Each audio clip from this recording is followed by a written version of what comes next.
남조선 영화나 드라마를 보면 또는 유포하거나 공식적으로 확대했을 경우에 공식적으로 유포했을 경우에 최대 사형까지 내릴 수 있다는 겁니다. 아니 어느 세상에서 이 남한 드라마 영화를 봤다는 이유로 사람의 목숨을 빼앗는 곳이 세상에 어디 있습니까?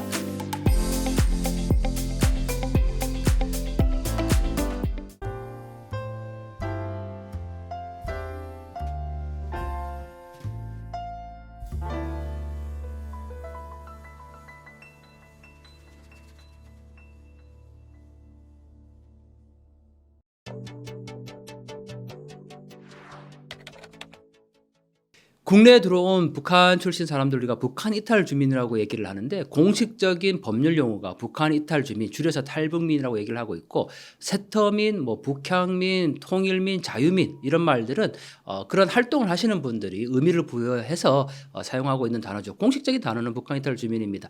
이들이 한국까지 어떻게 오게 됐을까? 우리가 잘못 알고 있는 것 중에 하나가 국내에 와 있는 탈북민 수가 지금 3만 5천 명 정도인데 이분들이 대부분 다 서해상에서 헤엄을 치고 왔거나 아니면은 철책을 넘어왔거나 DMZ 아니면 동해상에서 목선을 타고 왔거나 이렇게 이제 생각을 하시는 분들이 많으시더라고요.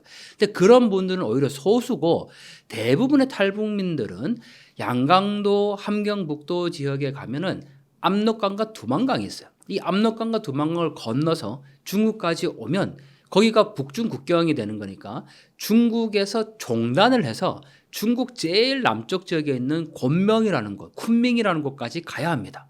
그 곤명에서 베트남, 미얀마, 라오스 지역으로 캄보디아도 마찬가지죠. 그쪽으로 가서 거기에서 메콩강을 건너 태국까지 가야만 한국에 올 수 있어요. 왜냐하면 중국에서 잡히면 바로 북송이고요. 베트남, 미얀마, 라오스, 캄보디아도 예전에 사회주의 체제였기 때문에 지금도 간혹 북송을 합니다.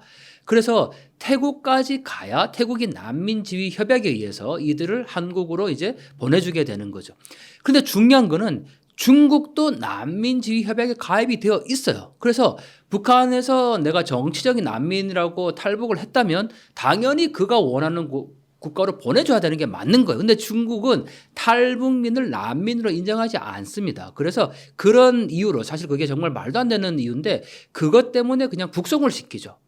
그러다 보니까 중국을 빠져나와야 되는데 이 중국을 빠져나오는 게 굉장히 어렵습니다. 특히 코로나19 이후에 지금 중국이 안면 인식 기술까지 도입을 했기 때문에 중국에서는 장거리 이동을 할 때 반드시 신분증이 있어야 돼요. 우리처럼 기차나 버스를 탈 때 신분증을 제시하지는 않는데 중국은 그렇지 않습니다. 그러다 보니까 탈북민은 당연히 북한에서 넘어와서 신분증이 없죠. 그래서 이걸 탈 수가 없어요. 공식적으로. 그러면 결국은 브로커가 만든 그 브로커가 대절한 차를 가지고 이동을 해야 되는데 거기에 단속이 되면 바로 북송이 되는 겁니다. 그리고 또 하나의 루트가 과거에는 몽골 루트가 있었어요. 그러니까 북중 국경을 넘으면 밑으로 가면 곤명이고 위로 가면 몽골이에요. 이 고비 사막을 지나야 되는 거죠. 근데 지금 고비 사막을 넘으려면 중국의 내몽골이라는 지역이 있습니다. 이 내몽골은 몽골이 아니에요. 많은 분들이 그걸 헷갈려 하시는데 내몽골은 내몽골 자치구라고 해서 중국 영역입니다. 그래서 이 내몽골을 통과하지 못하기 때문에 지금은 몽골 루트도 완전히 막혀 있습니다.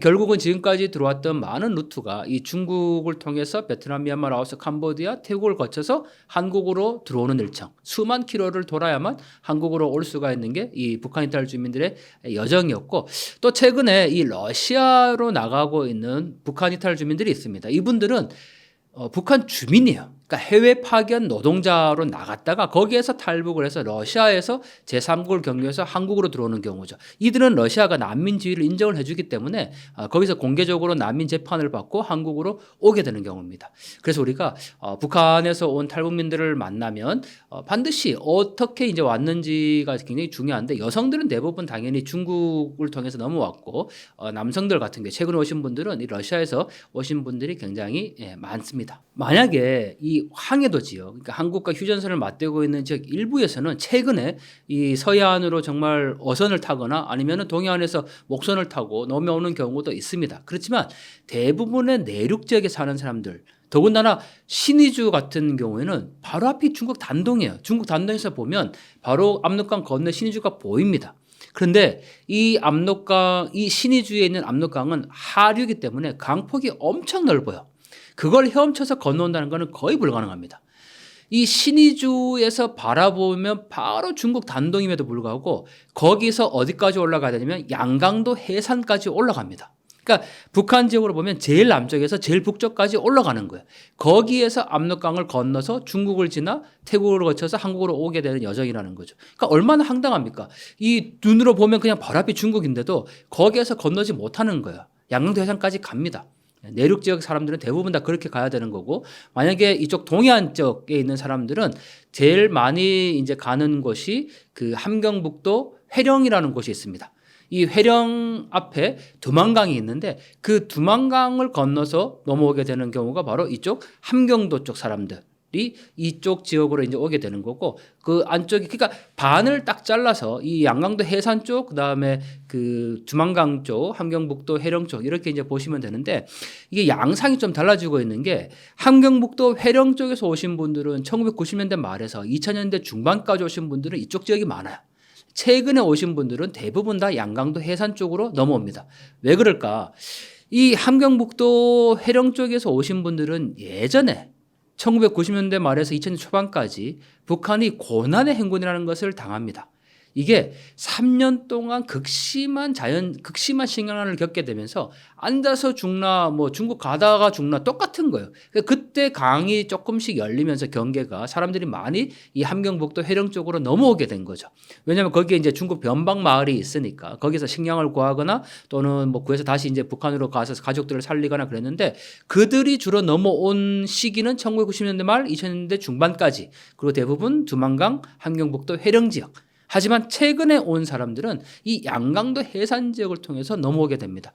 여기는 북한과 중국이 밀수를 하는 지역이기 때문에 이 밀수가 확산되면서 정보가 들어가기 시작을 했고, 이 양강도 해산에 밀수를 한다라는 것은 그만큼 이 국경 자체가 굉장히 느슨하다라는 것을 보여주는 거죠.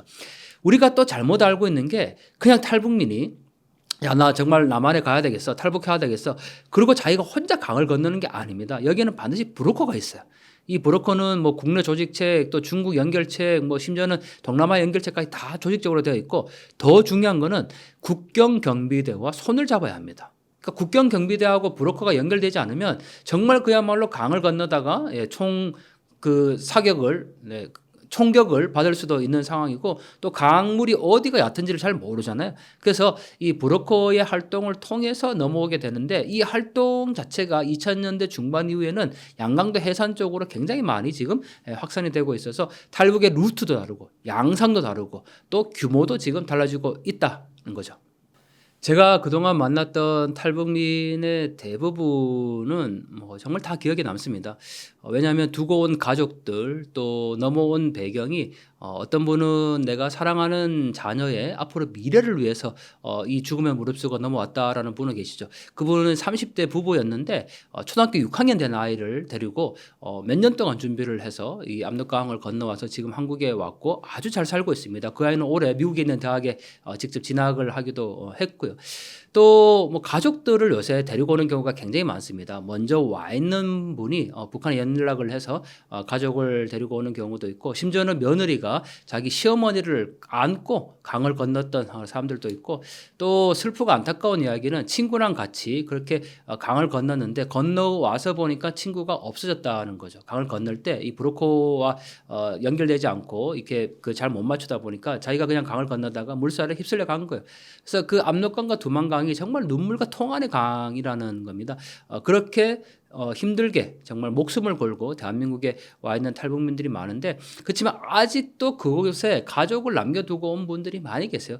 제가 알고 있는 정말 사랑하는 그분은 뭐라고 얘기를 하냐면 죽어서 죽기 전까지 정말 한 번이라도 평양에 가서 어머니 묘를 한번 찾아보면 좋겠다, 꼭 가고 싶다, 이렇게 이제 얘기를 하는데, 그 정도로 이 애한, 그리고 이 그 두고 온 고향에 대한 그리움을 안고 살아가는 사람들이 많이 있죠. 북한 내부 상황, 저는 굉장히 흔들리고 있다고 평가를 하는데요. 만약에 김정은이 지시한 명령 자체가 최하부 말단 주민들에까지 다 잘 지시가 전달되고 이행되어서 하나의 시스템처럼 돌아간다면 북한 체제는 계속되겠죠. 정말 그렇게 바라지는 않지만, 하지만 조금씩 틈새가 벌어지고 있고 균열이 생기고 있습니다. 왜 그럴까? 중국과 북한이 밀수를 하면서 여기에 물건뿐만 아니라 정보가 지금 유입되고 있다는 사실입니다. 우리 간단하게 예를 들면요. 만약에 누군가가 갇혀 있습니다. 그리고 외부 상황을 전혀 몰라요. 그리고 그 안에 살아가면서 뭐 별반 불만이 없어요. 먹는 문제 누군가가 해결해 주고 있고 또 뭐 난 살아가는데 별로 어려움이 없다. 비교할 근거가 없는 거죠. 근데 어느 날 자세히 보니까 바깥의 세상을 알게 됐어요. 근데 다른 사람들 훨씬 더 잘 살아요. 내가 여기 사는 게 너무 불행한 거예요. 북한 주민들도 똑같은 거죠. 사회주의 지상낙원에 내가 살고 있다라고 그렇게 세례받고 선전받았는데 어느 날 보니까 그게 아니라는 사실을 알게 됐고 비교할 수 있는 중거 틀이 생긴 거예요. 그러면 사람들이 야 나도 저런 나라에 가서 한번 살아봤으면 좋겠다. 우리는 왜 이렇게 못 사나? 우리는 왜 이렇게 자유가 없나? 이런 불만들을 사람들이 갖기 시작을 했다라는 거죠. 그게 곧바로 탈북으로 이어질 수도 있고 또는 북한 내에서 충성심의 교류나 또는 이 정권에 대한 결집도를 약화시킬 수 있는 굉장히 중요한 단서가 되는 겁니다.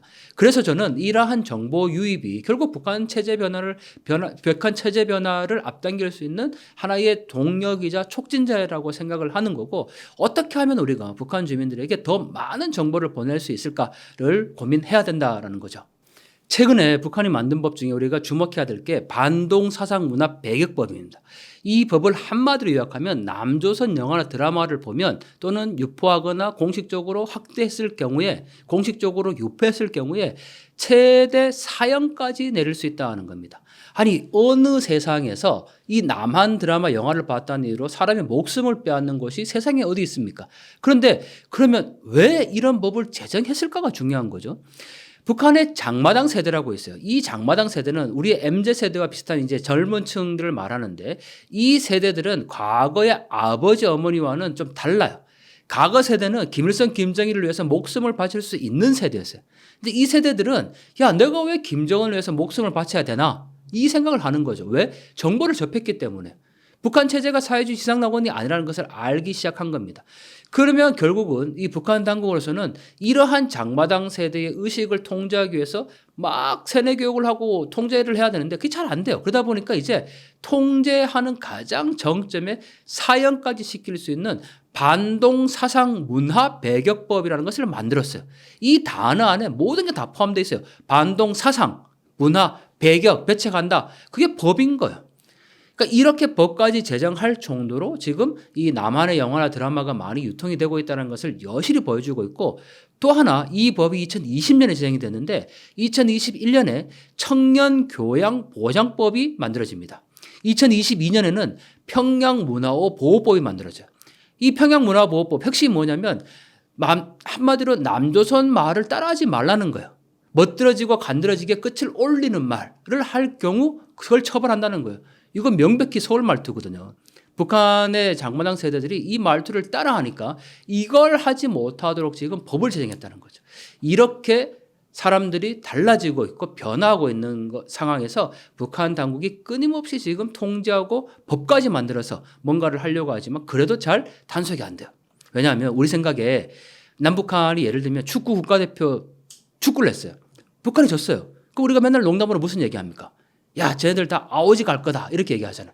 근데 또 그러지는 않아요. 그러니까 결국은 북한 당국이 계속 통제를 하면 할수록 오히려 반발은 더 확산된다는 거예요. 그래서 이 북한에 뭐 우리가 생각에는 무조건 잘못하면 다 그냥 뭐 사형시키고 뭐 처벌하고 그러면은 될 것 같지만 그게 안 되니까 이렇게 고강도의 법까지 만들어낼 수밖에 없는 상황이라는 거예요. 그게 지금 북한 체제의 어떤 변화의 흐름이고 하나의 균열의 요소라는 거죠. 우리는 그것을 주목해야 합니다. 많은 분들이 이런 질문을 하세요. 왜 북한 주민들은 시위를 하지 않나? 대규모 폭동이라도 일으켜서 이 독재 체제를 자기들이 무너뜨려야 되는 것 아니냐 이렇게 얘기를 하고 참 북한 사람들이 정말 왜 일어나지 않을까 이렇게 생각을 하시는데 저는 우리가 모르고 있는 건 아닐까요? 북한 주민들이 시위를 분명히 하고 있는데도 그게 알려지지 않은 건 아닐까요? 저는 북한 주민들의 힘을 믿습니다. 왜냐하면 이번에 중국에서 대규모 그 시위 사태가 있었는데 한마디로 밖에 나와서 그러니까 해외 파견 노동자들은 충성의 외압이라고 얘기를 하는데 아니 북한 당국이 아무리 세뇌 교육을 해도 해외에 나와서 5년 동안 일을 하고 돌아갈 때 임금 하나를 갖고 가지 못한다고 하면 그게 사람이 살아갈 수 있겠습니까?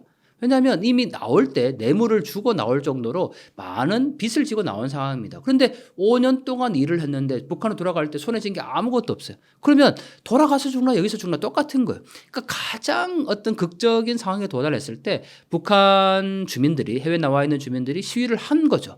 북한 내부도 저는 마찬가지라고 생각합니다. 우리가 생각할 때 대규모 시위, 정치적인 시위까지는 아직까지 이루어지지 않았겠지만 장마당에서 예를 들면 장마당에서 장사를 하는 사람이 자기 물건을 뺏긴다. 그리고 부당하게 지금 어떤 처벌을 받고 있다라고 얘기를 하면 그거를 저항했다는 거죠.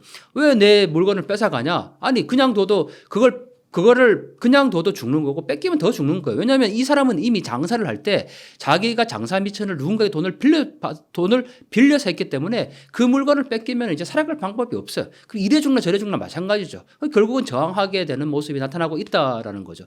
더 나아가서 북한이 지금 우리가 주목해야 될 게 지하 조직입니다. 얼마 전에 새조선이라는 단체가 유튜브를 통해서 자신의 활동을 공개적으로 보여줬고 또 더 나아가서 북한 내에서 비밀 조직 정당을 만들었다라는 게 영상이 유출이 됐죠. 그런 점만 보더라도 우리가 그동안 너무 북한에 대해서 이 고정화된 틀로만 북한을 보고 있었던 것 아니냐.